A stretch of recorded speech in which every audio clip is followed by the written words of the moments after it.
Hello there, it's Sprout here from Skyline Gang, here to read a story. The reason why I haven't got my makeup on, is because, well, we're not buttons. I miss it so very much, but I am wearing my green hoodie. So I thought today I'll read you a story that I personally like, because it is crazy and weird, like me. Alice in Wonderland. Now this is the shorter version of the original book by C.S. Lewis. This one is by Disney and Ladybird. This is the Disney version. There is an original version by C.S. Lewis. So whichever one you like, they're both silly. So let's begin. There's Cinderella's castle right there. Alice in Wonderland.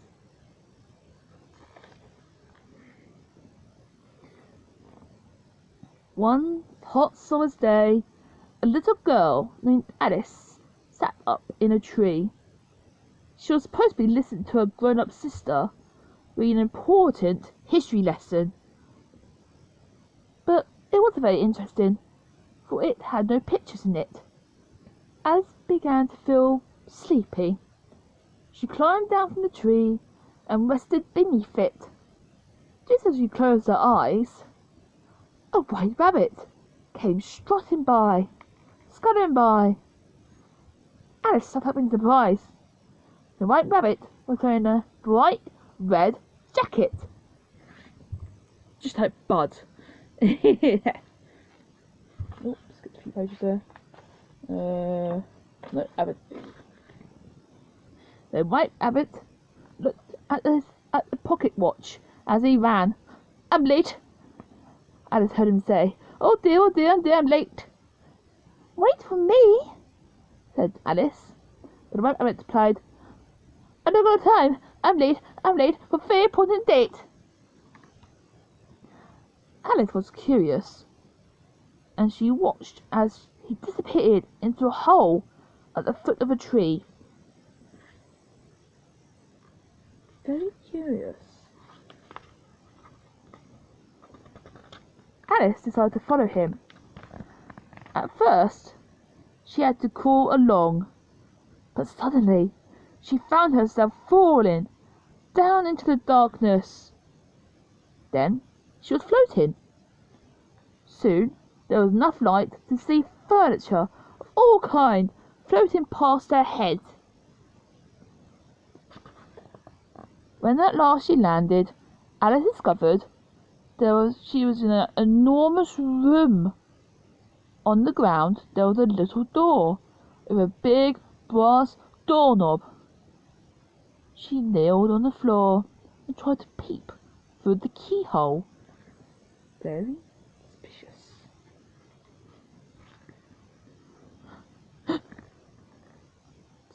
Cried a tiny voice, and Alice realised the doorknob had spoken. "What are you doing?" "Following the white rabbit," answered Alice. "Please let me through." "You are too big for the door," replied the doorknob. "You must drink the contents of that bottle." Alice looked around and noticed a small table. On it stood a bottle with a label which drank "Drink me." So Alice uncorked the bottle and drank some of the mixture inside of it. What do you think what do you think happened? What do you think that drink was? All at once, she began to shrink. And soon she was small enough to get through the little door. Alice was now standing in a garden. In the distance, she could see the white rabbit. She started to run after him, and suddenly her way was blocked by twin boys, each shaped like an Easter egg.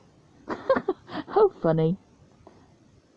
"I'm Tweedledum," one said. "And I'm Tweedledee," said the other. "Who are you?" said the other. "And what do you want?" They do look like Easter eggs, don't they?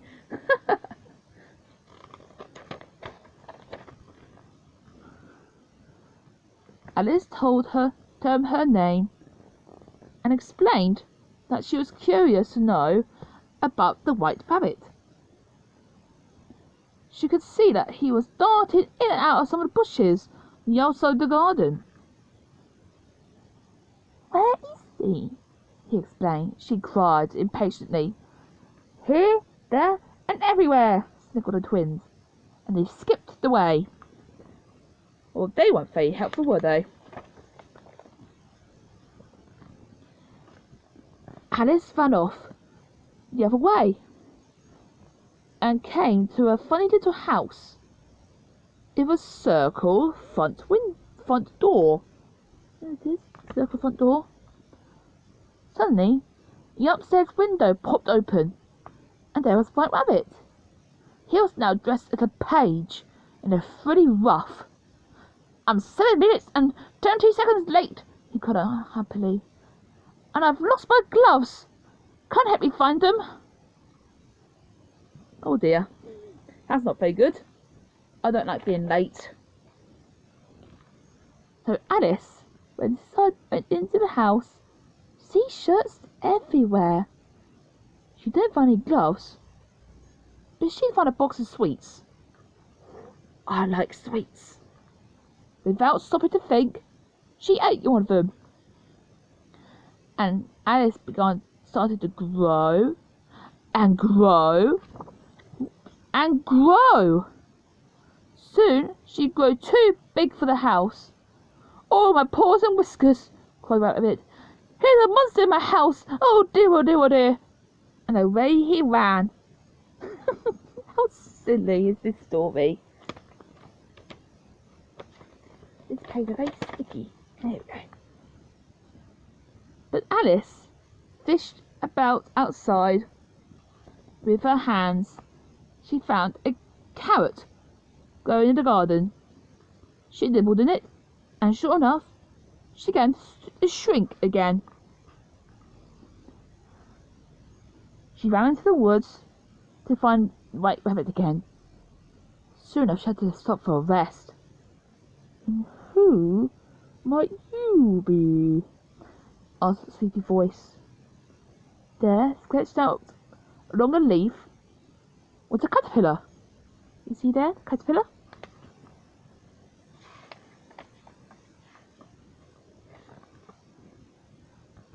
"I'm Alice. I wish I was taller, so I can run faster." "I can help you grow if you like," said the caterpillar, trying to stop yawning. "One side makes you grow taller, the other side makes you grow shorter." "One side of what?" asked Alice anxiously.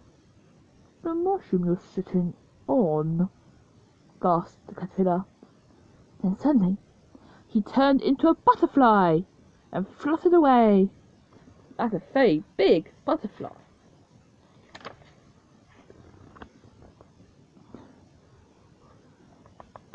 Alice ate a piece of mushroom, and soon she reached her normal height. She put some bits of mushroom into her pocket, just in case she needed them again. Very clever. As she walked onto the woods, she noticed an odd-looking cat with purple stripes sitting in a tree, watching her. It grinned, and to Alice's astonishment, it faded away. All except the grin, which stayed where it was. "Goodness," said Alice, "I do believe I met the Cheshire Cat."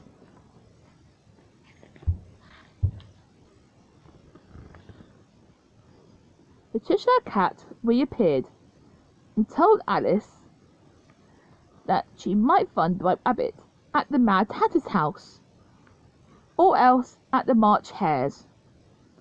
So Alice walked on and came to a tea table with a great many places. The Mad Hatter and the March Hare were sitting there singing. Alice sat down. "Is this a tea party?" she asked. "Certainly not," replied the Mad Hatter. "It's an birthday party. By celebrating our birthdays, we can have a party every day of the year." That's sort of thing I would like to do. Oops. The pages here are very small, just like Alice. The March Hare asked Alice where she came from. Where she had come from. "Well," said Alice, "I was sitting with Dinah, my cat." "Cat?" said a squeaky voice. "It's only a cat." A dormouse poked his head out of the teapot. It had been having a nap. He jumped out and ran about the table in a panic. "Catch him!" cried the Mad Hatter. "We must put some jam on his nose." Alice thought to herself, "I'm tired of this. I'm going home." Same. I will do as well. As Alice left the tea table, the Cheshire Cat grinned. Suddenly appeared in the tree. "Why not go and look for the Queen?" he said. Alice was thrilled at the idea, so she walked on until she came to a big garden full of white roses. To her amazement, lots of playing cards dressed as gardeners were painted on all the roses red. They explained to Alice that the Queen of Hearts had ordered red roses, so they painted on the white ones, hoping that she wouldn't notice. That's very clever. These cards are very clever. Just then, the White Rabbit appeared with a trumpet, and Alice realised that he must be the Queen's herald. "The Queen is coming!" he shouted. The Queen of Hearts immediately saw what the gardeners had been up to. "Off with their heads!" she snapped.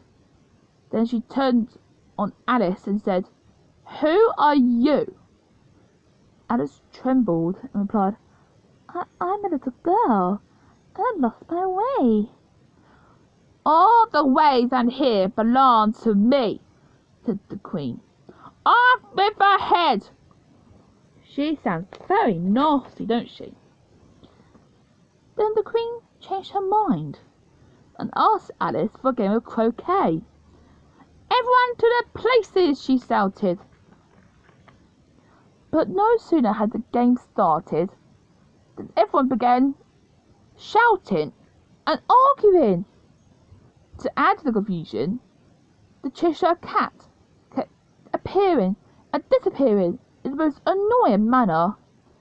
The Queen could not stand it no longer. "Off with his head!" she screamed. But the Cheshire Cat's head faded away, leaving only its grin. Things are getting more mad. The Queen was so angry that she ordered the White Rabbit to take Alice to the courthouse for trial. "You're charged with the crime of cheating at croquet," he announced, "and also tiring the Queen and making her lose her patience." "Well said," said the Queen.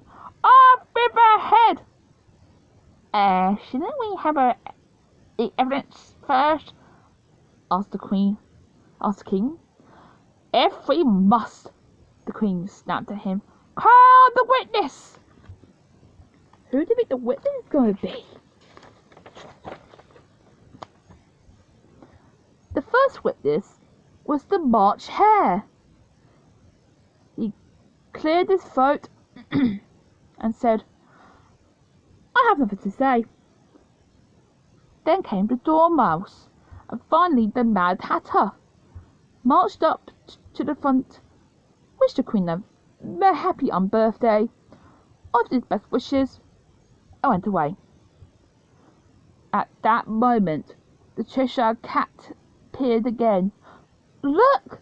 cried Alice. "The Cheshire Cat!" Immediately the Dormouse jumped out of his teapot. He ran up and down squeaking, and everyone ran after him. Chaos at the courthouse.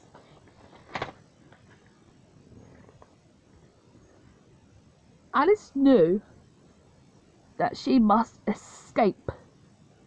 Then she remembered the mushroom in her pocket. She ate a piece, and soon she towered above the court. Turning to the Queen, Alice cried, "You don't frighten me. You're only an ugly, wicked old queen." Then Alice swallowed another piece of mushroom to make herself smaller, hoping that no one noticed her as she ran away. But people did notice. Through the royal maze they chased her, but Alice ran and ran.